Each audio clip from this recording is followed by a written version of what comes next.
Bon alors, puisque ça me titille depuis une semaine, là, je vais remplacer le vrai filtre à air d'origine par celui que vous connaissez bien. Bien, oui, par rapport tout en image, hein. La mousse Carouf. Hein, je ne l'invente pas. J'en ai déjà fait deux. Il m'en reste peut-être de quoi en faire deux, mais je vais en faire un seul pour faire des nouveaux essais. J'ai l'impression que ça laisse mieux passer l'air, ceux-là, vu le fonctionnement de mon 125, hein. C'est pour ça que je fais ça. Alors donc, dépose selle et capot de boîte à air, et je vais déposer le filtre à air d'origine. Il est là, que j'ai nettoyé il n'y a pas longtemps. Je regarde l'état de la boîte. Ça ira, il y a encore du gras. Voilà. Je récupère ma grille. Enfin ma grille, la grille. Lui, je vais le garder précautionneusement parce que j'ai pas l'intention de jeter. De toute façon, tout ce que je change, je garde. Bon ou pas bon, je garde, je peux toujours en faire quelque chose. Je prends ma mousse, donc qui fait 2 cm d'épaisseur, que je vais pouvoir couper façon sandwich, comme la dernière fois.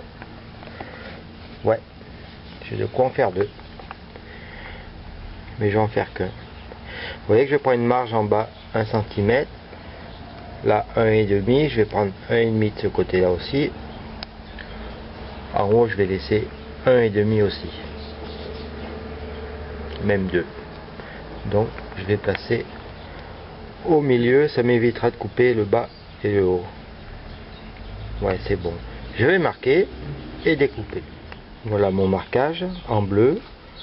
Et maintenant découpe. De toute façon le surplus je l'enlèverai à la fin. Ma découpe donc, et en le positionnant dans l'autre sens, vous voyez, il me laisse largement, il me reste largement de quoi en faire un autre. Au fait, la découpe pour le moment c'est ciseaux, hein.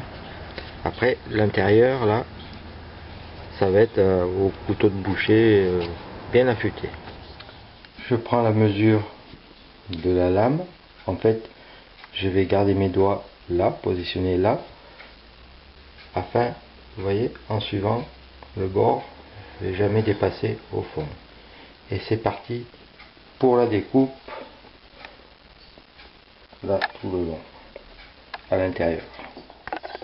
Voilà, ça se passe bien, mais on voit qu'il faut que j'agrandisse un peu sur l'extérieur, là et là, parce que évidemment la grille est plus épaisse.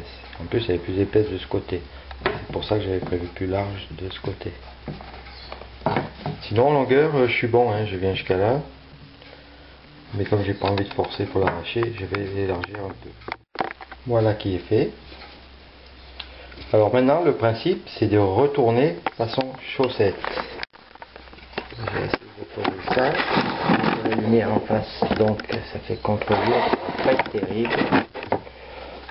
Façon chaussette. Ben, vous savez tous ce que c'est qu'une chaussette. Et c'est là le plus compliqué parce que il faut pas arracher.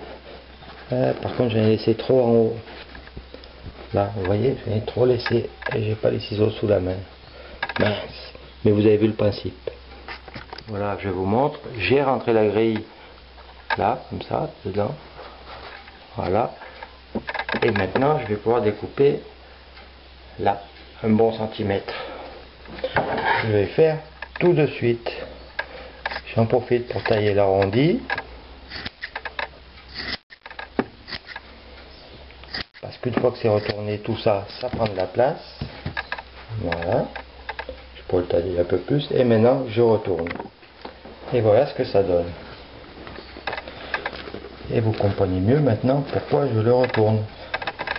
Parce qu'en découpant, évidemment, c'est jamais bien droit. Vous voyez les petits coups là.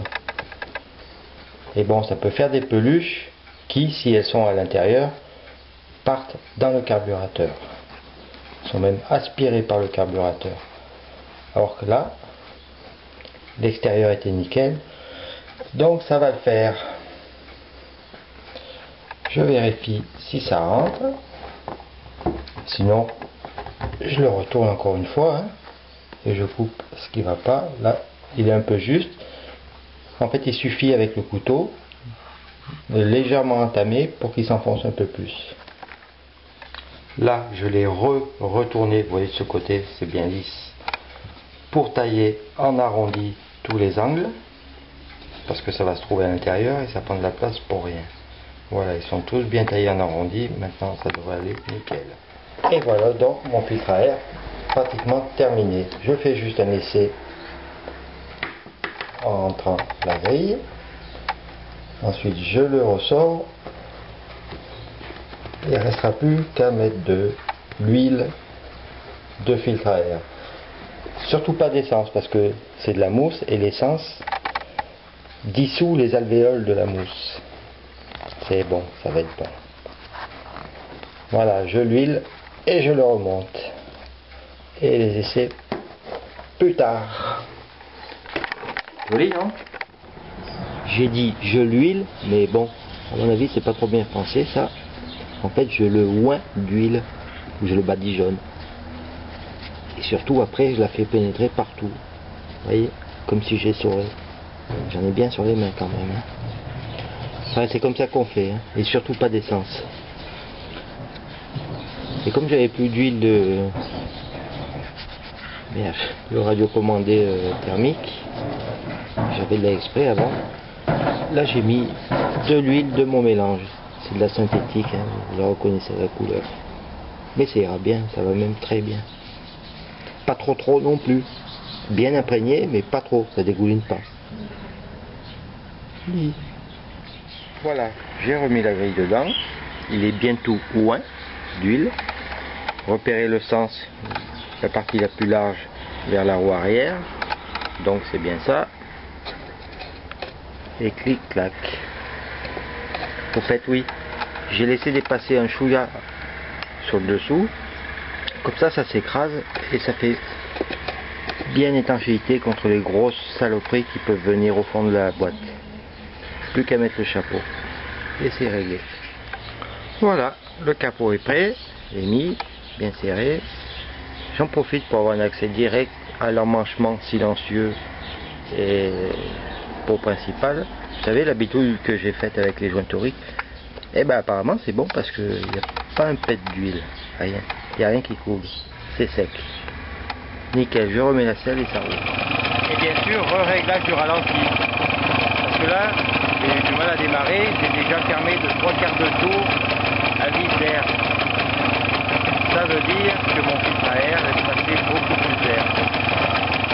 Mais bon, pour le moment ça chauffe avant le réglage. Et le réglage maintenant vous savez faire. Hein.